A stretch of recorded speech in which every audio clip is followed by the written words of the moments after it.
In capitalistic America, no shit is for free. In Soviet Russia, everything is free, but it's all shit. Hey guys, what's up? This is Reinhardt, and today I'll be talking about how to make gold in World of Warcraft. So, if you're in the mood for some grounding and pounding and killing, then close out this video because it's gonna be pretty nerdy and boring, but also it's gonna be very helpful if you wanna make gold. So, let's go. In this video, I'll be talking about supply and demand, market fluctuations, professions, and how to make gold from each professions. Then I'll be talking about, well, you. And then I'll summarize everything that's in this video. A little bit about myself. I already have a business degree in marketing and sales from top 15 universities in US. So I'll be showing you some tips and tricks that I learned in business class in this movie as well. So let's start with the supply and demand. Supply and demand is a backbone for everything pretty much. It applies in real life and also applies in this game. What I like about World of Warcraft is that it's a miniature version of real life when it comes to economy. So supply and demand. Supply, blue line, and demand, red line. What they stand for: supply is how much of a product is supplied to the market, and demand is what is the actual need for the product. The market by itself wants to be at equilibrium. What that means is if there's a low demand and a high supply, then a lot of suppliers which is going to go out of business until the price would be acceptable for the product. If there's a high demand and low supply, then a lot of more people want to jump in to supply the product so they can make money. Think about the iPad, guys. Remember when Apple introduced it, they really had very low competition. But as soon as the people saw the iPad, the need actually increased for the product. They started buying a lot of iPads, and then the other companies jumped in on board and started making their own iPads. This was the example of high demand and relatively low supply. Now I know what you guys are thinking. Hey, I want my money back. Hey, wait, you didn't pay me. But anyway, I want my money back, man. Come on, this is not portrayed to me. How can I make gold in World of Warcraft? What the heck? But guys, come on, think about it. For example, when a new content is introduced or new patch, or let's say you have a brand new epic recipes for awesome gems, let's say plus 60 strengths. Do you guys know that the price of them usually inflates up to 3 to 5 times higher where it should be? Guess why? It's because there's a high demand, everybody wants them, and a very low supply because there's only 1 or 2 Jewelcrafters that can supply it for the whole server for the first 4 or 5 days. And that brings me to the second point, World of Warcraft market fluctuations. Let me explain you here how the actual fluctuations work. From what I found out, there's actually 2 types of fluctuations. There's a new content fluctuation and there's a weekly fluctuations. New content fluctuations, they are usually introduced via a new patch or new expansion. Usually it's either Jewelcrafting, new gems, or craftable items that usually sell for anywhere from 5 to 15,000 gold. They are usually higher priced items and they lead to a high risk but provide much higher return. They're very good during the first 2 months, but once everybody gets gear, gets gem, the price for them drops gradually, so you have to be careful there. And you have to be fearless and dedicate time. You have to make sure you're crafting them, you're monitoring them, you're dominating the market, and you know when to get out of it before it's too late. For example, guys, do you remember the Bloodthirsty, the first thing that we actually needed to either increase our item level to get into random heroics or to start PvP because they had resilience? So what I did there is I calculated on how much money will I need to make a piece and how much they were selling for. And what it came out to is I was making about anywhere from 2 to 900 gold per piece. And I was selling about anywhere from 10 to up to even 20 pieces a day.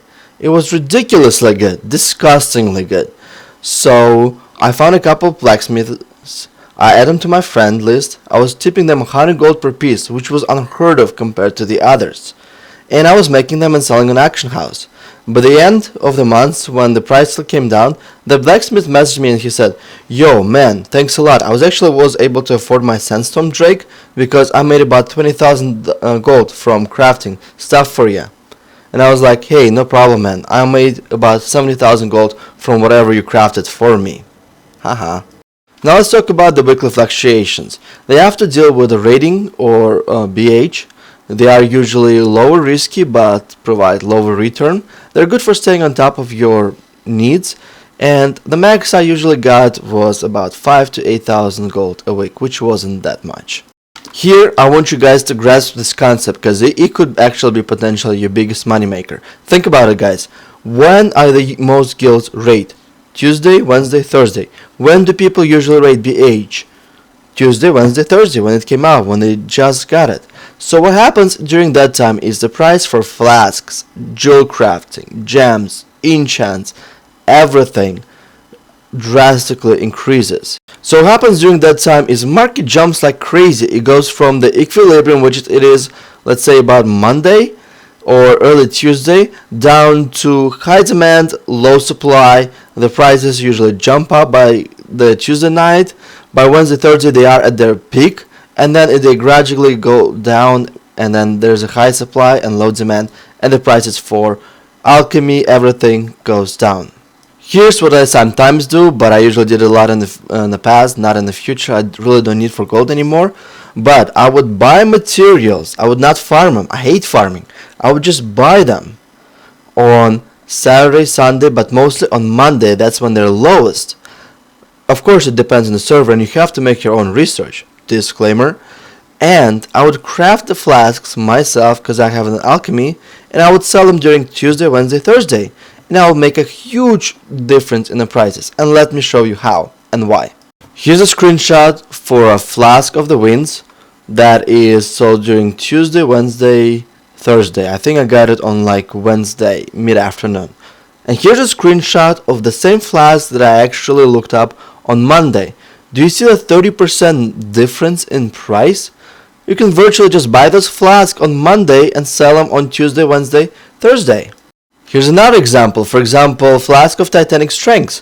It sells for 88 during Tuesday, Wednesday, Thursday, and then it goes down to 58 gold. This is like about 45% drop, or 45% of actual potential profit. And this leads me to another bullet point, professions. Let's talk about them. Blacksmithing is usually very good during new contents and fluctuations when you actually need to create those craftable BOE items, and then it actually dwindles down and becomes practically useless during the mid patch. Alchemy is usually good during the weekly fluctuations, like I showed you. It provides lower return than a blacksmithing, but it has a steady demand. Jewelcrafting, crazy fluctuations. Not only it fluctuates during the week, like I showed you Tuesday, Wednesday, Thursday, versus Saturday, Sunday, Monday, but it also fluctuates depending on what your server and when it actually raids. For example, if the guild raids from 5 to 9, then the best time to sell gems to them would be about 9:30 when they get new gear. They're all like salivating, they're all expecting those new gems, new awesome gems, so they could actually get this gear and provide more DPS on the dummy. Guess when it's the best time to sell? During that particular time. A new friend who would buy out all the other gems up to a healthy margin, let's say gems go from the price between 100 and 200 gold, he would buy everything up to 150, he'd put his gems and the gems that he bought out for 150 gold, and he would virtually make anywhere from 4 to 8,000 gold in one day, but it was usually good for just one day. So if you're a jewel crafter, guys, you have to know your server. You need to know when it raids. You need to know when BH, when your side usually gets a BH, and when you can actually raid the BH. You have to realize those patterns and utilize that information to know when to put your jewel crafting on the action house. Just because you have a jewel crafting and you're crafting gems, it doesn't mean that you have to put it on Saturday or Sunday when you're not gonna make any gold. You're probably even gonna lose gold if you're gonna make them. Short and simple, guys. Enchanting. Enchanting is same as jewel crafting. It also affects green items. What I mean by that is it's usually have the same fluctuations as jewel crafting because people need it at a specific time, but once they're done, they're done. And also affect green items because enchanters actually need to get those to disenchant and get that enchants going. Now let's talk about you and what you can do to make gold in World of Warcraft. What you need to do is you need to find out what your strengths are. Are you good at talking to people? Are you good at leading raids? Are you good at PvP? Are you good at PvE? Are you good at predicting markets? Is your Are your professions maxed out? What? Find out. Can you manipulate people? It all applies in the grand scheme of making gold in World of Warcraft.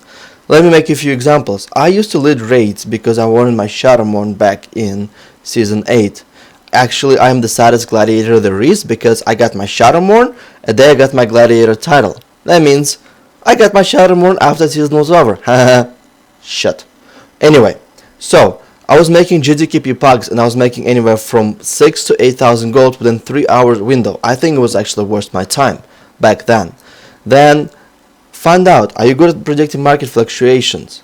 Find that out. Talk to people, talk to the guilds at raids. Hey guys, do you need any flasks? I can provide you something really cheap. And say something. Right now the action house, there's a 70 gold per flask. I'm actually gonna give you for 65. You'll make anywhere from maybe even 10 gold per flask because you're selling them very cheap on a good discount.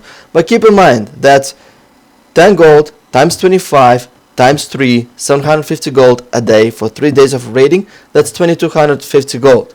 That's how I made some of my gold. Then find out, are you good at PvP? Start carrying people to ratings, to 2200, to 2300. I made about 80,000 gold just carrying people to their high rating. Last but not least, guys, farmers. We all know who they are. We know a lot of people buy gold for a real life currency and I'm strongly against that. But you can actually work with that and you can actually make those farmers play into your hand. Guys, sometimes farmers have a humongous demand and they have a customers just yelling at them for not bringing their gold on time. So what they have to do is they're forced to sell all the craftable items that they farmed, they bought it very low, and they usually come in the trade chat and they will start yelling the prices, and the price usually like 10% below the market. So if you're during that time frame, Friday, Saturday, Sunday, and you see them selling 10% below time frame, say something like that. I have 5,000 gold and I'm willing to buy this amount of material, but you have to give me more than 10% discount. Give me about 20 or 30%. 99% of the time they say yes, you negotiate the price and you get craftable items about 30 to 40% lower and you make a very good healthy margin. Find out what your strengths are and grow on them. Don't find what your weaknesses are because eliminating weaknesses takes a lot more work than actual building on your strengths. So, for the summary, there are two fluctuations. They are new content and weekly fluctuations. Market literally follows the people. When people raid, that's when the prices go up. When people don't raid, prices usually stay stale. That has to involve with the new gear.